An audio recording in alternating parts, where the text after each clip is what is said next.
Et je pars là, la parole à notre, voilà, notre super cerveau. Hein. Tu peux y aller après, ça va commencer.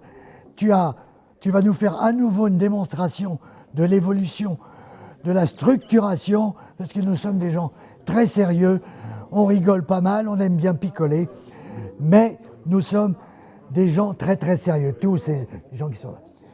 Alors, hop, ah, merci, t'es gentil. Bravo à Jean-Marc, qu'on voit pour la deuxième fois. Et qui bosse dur. Bravo à Jean-Paul. Hein? Bravo à toi aussi. Bravo.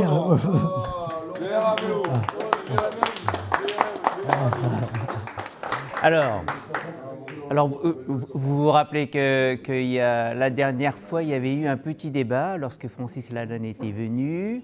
Hein, donc Francis, très confiant dans sa personnalité, dans sa capacité à mobiliser les foules des électeurs, estimait pouvoir se dispenser de programme. Et ce à quoi Lionel Brault avait répondu qu'il était nécessaire quand même d'avoir quelques orientations sur ce qui amenait les gens à se réunir. Hein.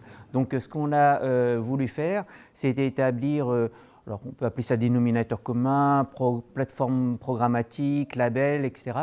On a imaginé le terme de label parce que vous vous souvenez qu'on voulait faire une espèce d'unité graphique qui respectait les spécificités des différents mouvements et qu'on venait juste mettre en fond un label qui était ce qui réunissait ces différents mouvements.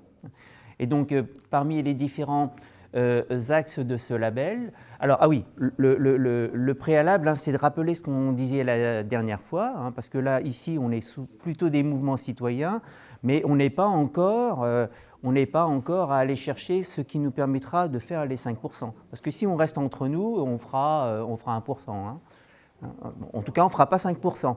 Hein. Ce qui nous permet d'envisager d'aller faire 5%, c'est d'aller chercher les gens avec lesquels on a des convergences. Hein. Et hier encore, on était dans les manifs, il y avait plusieurs personnes d'ici, les manifs avec les Patriotes. Pendant 3 ans, il y a eu beaucoup de convergence sur toutes ces défenses de liberté, de souveraineté, de démocratie directe, de défense des valeurs. On parlait des valeurs avec le transsexualisme, etc. Le pouvoir d'achat, la défense de l'environnement par rapport à la voracité de l'oligarchie. Donc il faut vraiment aller chercher ça, et ça conditionne le label. Hein, parce que dans le label, on retrouve les centres de préoccupation des différents mouvements qu'on espère réunir. Alors, on en a défini 6. Hein, ça correspond plus ou moins à ce qu'on trouve sur le marché en termes de mouvements. Sur le marché, on trouve des partis souverainistes, on trouve tous les mouvements démocratie directe, hein, comme nous. On trouve tous les collectifs, notamment, qui sont mobilisés sur la défense des libertés pendant le Covid. On trouve beaucoup de mouvements qui, eux, bougeraient s'ils voyaient les valeurs menacées. Il y a eu les Gilets jaunes, il y a des gros mouvements citoyens qui se mobilisent sur l'écologie. Donc ça, c'est vrai que... Hein, voilà, hein, donc on pourra en parler, on verra tout à l'heure ce qui les différencie de ELV, par exemple. Hein. Donc là... Et bien sûr, les différents mouvements sont présents sur les différents axes, hein, mais on retrouve là quelques-uns des mouvements. Alors sur la souveraineté, pour illustrer ce qu'on met derrière le mot souveraineté, hein, donc il y a l'indépendance de la nation, hein, par rapport à des puissances étrangères, à l'Union européenne, l'OTAN, l'OMS, aux multinationales. Et puis inversement, il y a aussi le souci qu'on a que la France n'aille pas s'ingérer dans les affaires des pays étrangers, notamment en Afrique. Donc c'est la réciproque. Alors maintenant, si on zoome encore, on entend derrière indépendance par rapport à l'Union européenne, il y a différentes idées. Hein. Alors elles sont pas hiérarchisées. Hein. On sait qu'il faut renégocier les traités. Il y a des gens qui parlent de Frexit. Il y a des gens qui parlent de sortir de l'euro, sortir de Schengen. L'actualité récente a montré l'intérêt pour la préoccupation de souveraineté alimentaire avec les agriculteurs. Voilà. Donc l'idée, c'est que derrière chacun des critères de niveau 1, eh bien, soit le mouvement se positionne directement en top-down sur oui, c'est un axe de travail, soit il zoome au niveau 2 ou bien voire au niveau 3. Alors derrière, vous verrez sur la démocratie, tout à l'heure on parlait de tirage au sort, il y a tous les modes de scrutin que nous on connaît bien, il y a la question des parrainages au présidentiel, et puis il y a le contrôle du peuple sur les différents organes de la démocratie. Hein. Donc il y a tous les conseils de défense, par exemple, que le président a organisé en invoquant l'état d'urgence et l'état de guerre. Hein. Ça, c'est très pratique pour court-circuiter même son conseil des ministres. Il y a tous les dysfonctionnements autour du législatif. Hein. Les députés godillots, ils n'obéissent pas à ceux qui les ont élus, ils obéissent à des appareils politiques. Il y a la justice indépendante, jusqu'au Conseil d'État, l'organe le plus élevé qui est complètement sous contrôle. Et puis, bien sûr, il y a ce qui sous-tend tout ça, c'est l'indépendance des médias.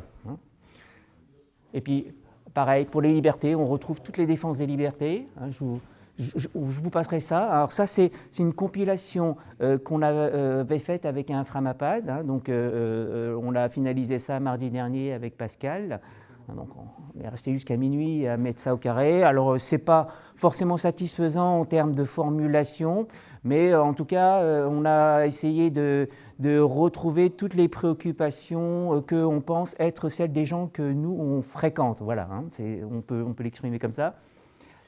Et puis, les familles, les valeurs, alors vous retrouvez la banalisation du transsexualisme, le fait qu'on estime nécessaire d'aller mettre dans la Constitution l'IVG, enfin beaucoup de choses qui heurtent beaucoup de mouvements en France. Hein. Ça heurte les valeurs auxquelles on est attaché de par notre culture.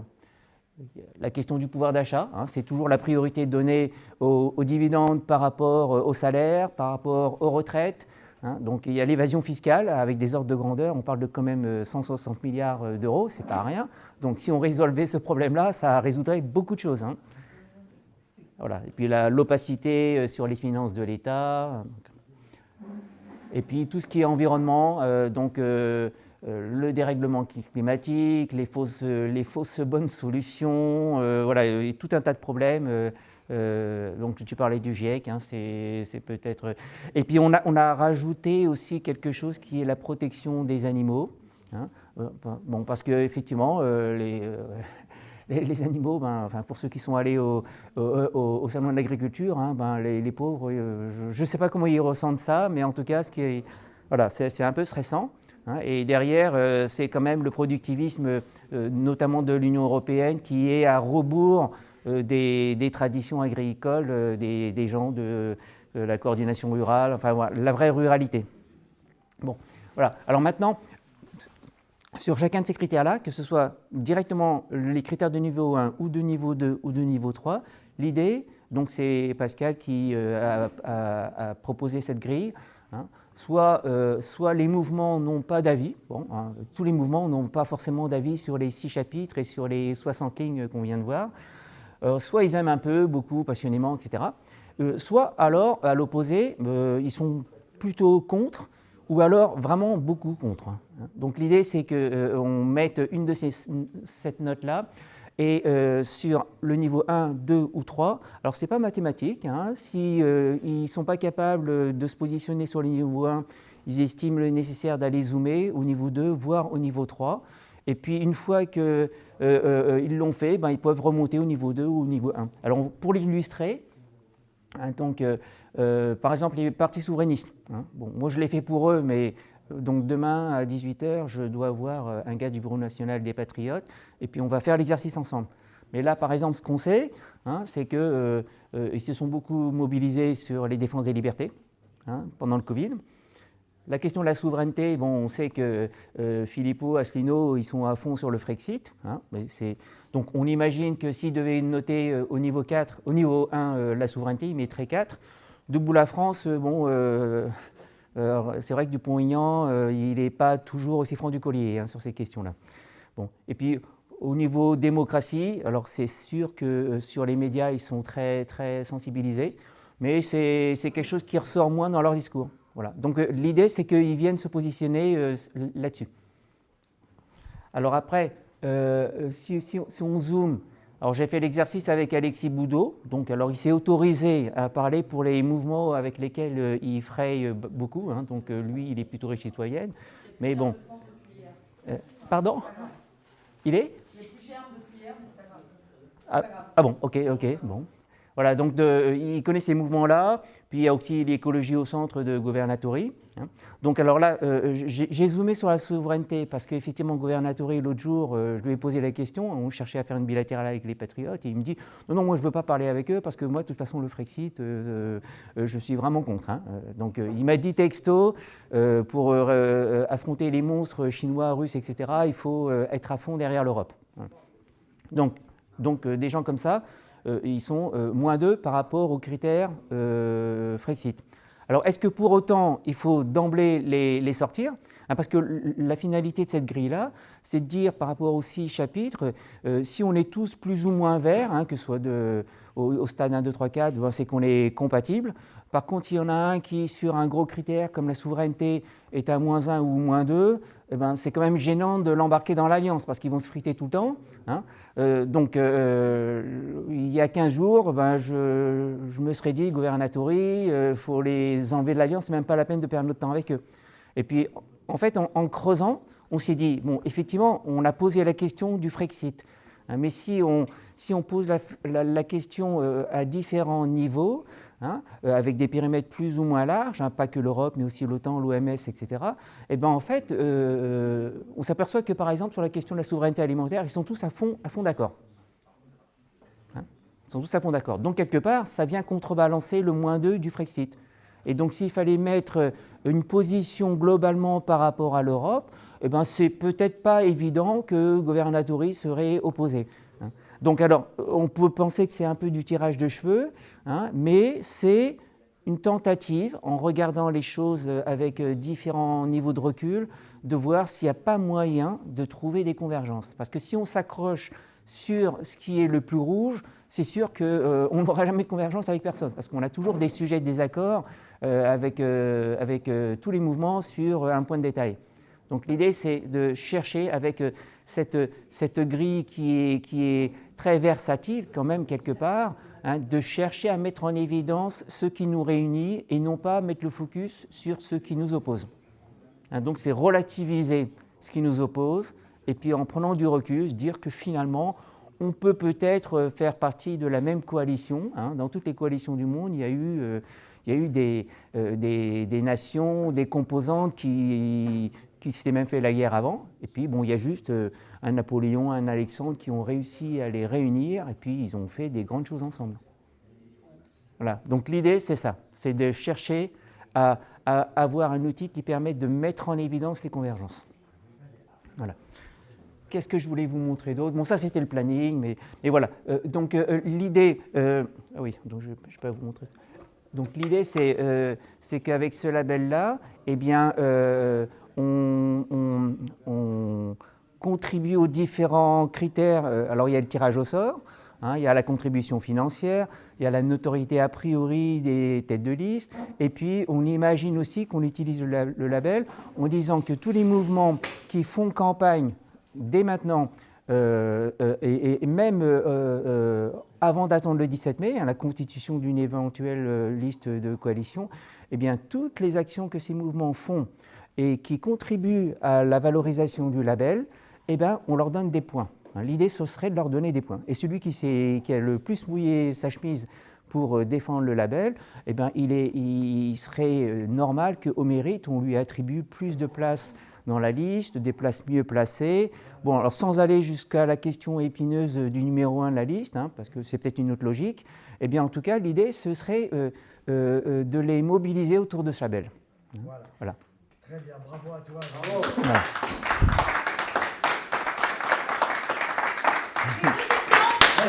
Oui. La première question, c'est pourquoi écrire reprise des traités et décrets et Frexit, étant donné que le Frexit n'est pas une compétence européenne? Alors, non, mais alors c'est un peu la discussion qu'on avait avec Francis Lalanne la dernière fois, c'est que les européennes, c'est une étape parmi d'autres. Hein. Déjà, si on arrive à porter nos idées pendant la campagne, voire à avoir des élus qui vont à la tribune pour parler de sujets qui ne sont pas forcément dans le programme, hein, des Michel Rivasi, des Virginie Jouron, ben ce sont des gens qui exercent une vigilance. Voilà, hein, ils exercent une vigilance et ils porte notre voix. Alors, et donc, indépendamment des questions de compétences, eh bien, c'est s'assurer qu'on a des gens qui vont dans la même direction. Hein. Bon, il n'est pas interdit de dépasser les compétences stricto sensu d'un député européen. Ça dépend si c'est pour les urnes européennes.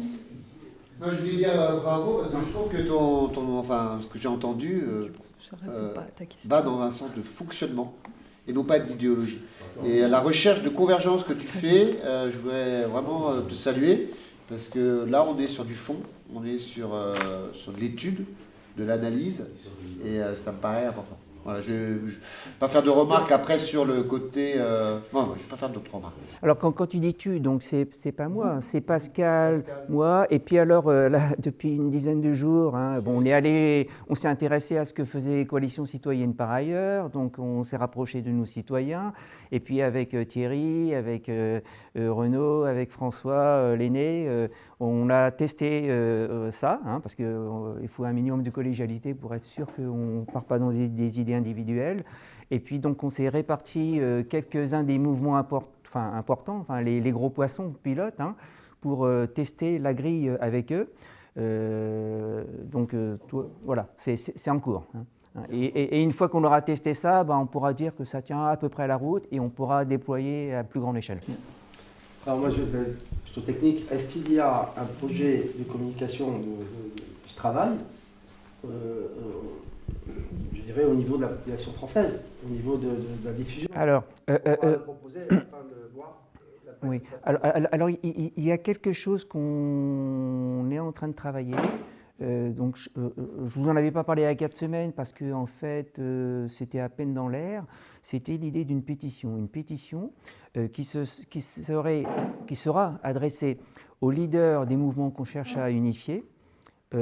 Et pas qu'à leurs leaders, mais aussi à leurs militants. Hein, typiquement un Asselineau qui, à titre personnel, affiche toujours qu'il ne veut surtout pas faire alliance.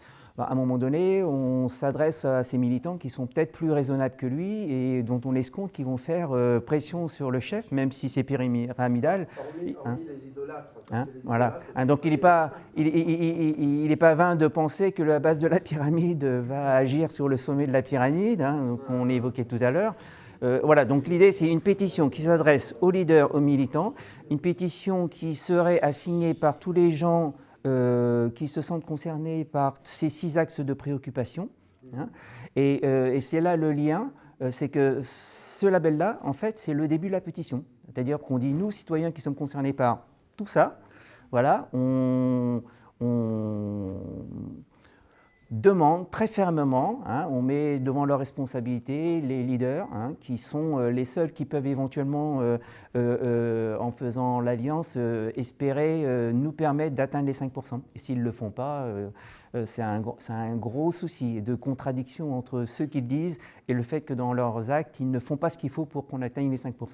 Voilà, donc c'est dans le cadre de cette pétition-là qu'on va, je dirais, sociabiliser cette grille d'analyse. Et puis cette pétition-là, eh bien, l'idée, c'est de faire une vraie campagne. Hein. Alors j'ai potassé le bouquin de change.org pour voir quelle était la méthode, identification des moments opportuns pour lancer le truc, identifier les acteurs, la chaîne d'influence pour agir in fine sur les acteurs, les décideurs.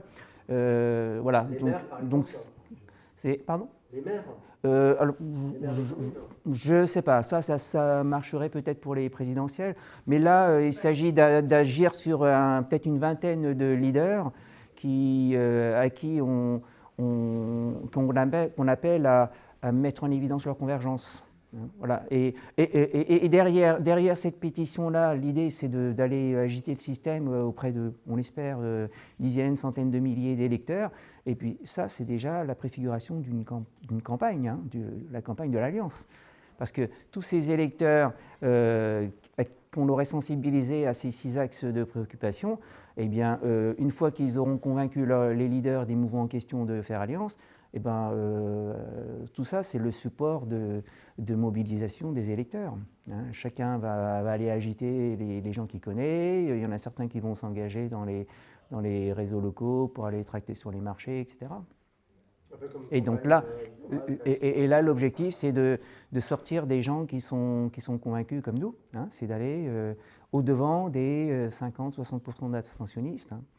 Mais une fois qu'on a fait l'alliance, je dirais que une fois qu'on a fait la surprise, on est légitime à aller voir les abstentionnistes. Alors, bravo infiniment. Une dernière question. Alors, là, très court parce qu'il faut qu'on est coincé par le temps. Hein. Non, une fois que les groupes ont tous été d'accord, parce qu'ils vont tous dire qu'ils sont pour la souveraineté de la France, ils sont pour...